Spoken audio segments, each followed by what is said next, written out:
Барлығына сәлем. Қабірге орнатылған камера. Кей кездері имамдар қабір азабы туралы айтады. Бұл уағыздардан кейбіреулері әсер алса, ал кейбіреулері сенбейді.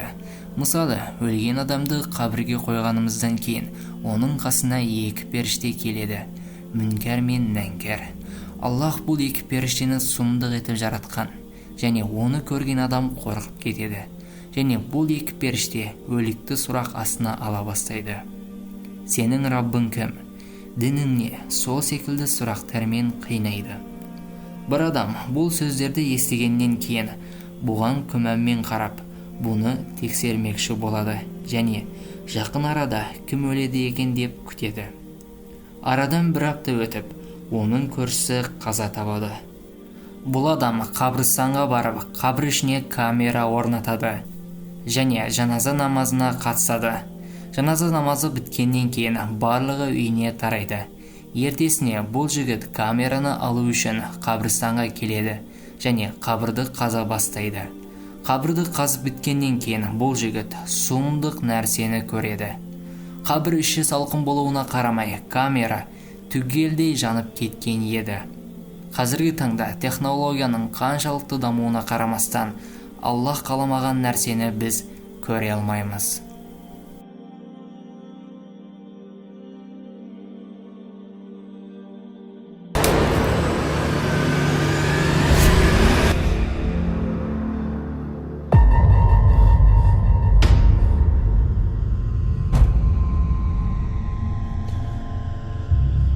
Құдайым, бұнысы несі?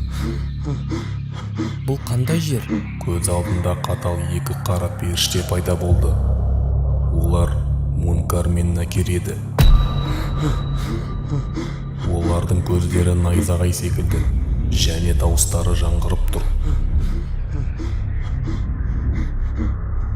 Қанаттарын жерге сүйретіп келе жатыр.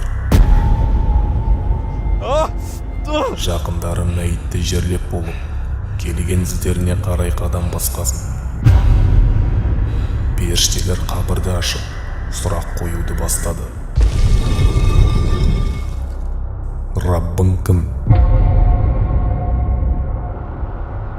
Білмеймін. Пайғамбарың кім? Есімде жоқ.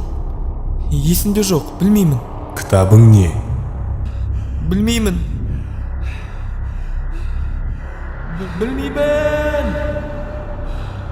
Негізі сен дүниеде бәрін білдің. Өйткені сен өтірікші болдың. Жоқ. Саған тозақ есігін ашып қоямыз.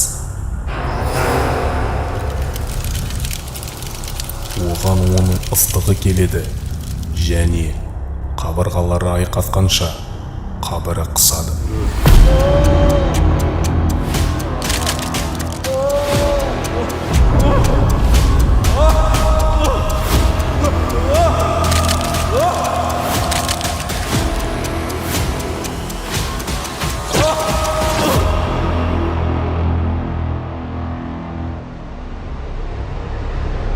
Жүзі суық, киімі лас, есі сасық бір кісі келеді. Мен саған жаманшылық хабар жеткіземін. Міне бұл саған уәде етілген күн. Сен кімсің? Аллахтың атымен ант етемін. Мен сенің жаман амалдарыңмын. О Раббым, мені дүниеге қайтаршы. Тағы бір мүмкіндік берші, басымда сәжден алмаймын. О Құдайым,